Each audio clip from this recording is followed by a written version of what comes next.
Second one is a coleslaw salad made from the broccoli stem. You should not waste this part. It's very useful, especially if you have a food processor, so you can just shred it and it's just like cabbage basically. So you can just use it to make salad or a coleslaw with just mayonnaise, which is good.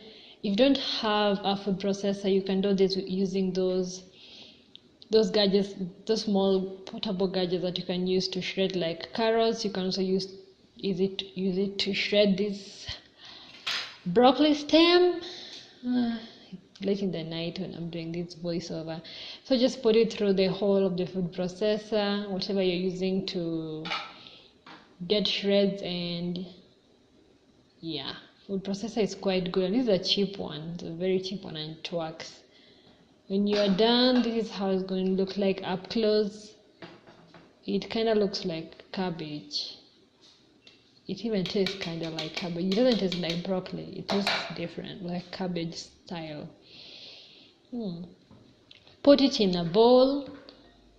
I had washed it before and dried it because I forgot to wash before blending it. And then just add mayonnaise, whichever mayonnaise that you have with you. It will work just the same way you make your coleslaw. Do it the same exact way. Just mix it around.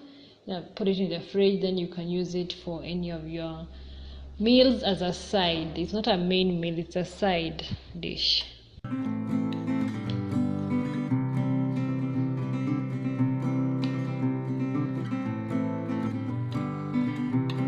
The second item I've done with broccoli is I've just shredded it in a food processor, and then I've added mayonnaise.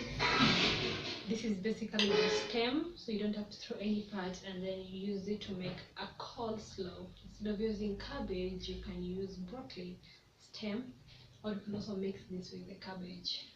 And it's a way of maximizing the use of the broccoli, and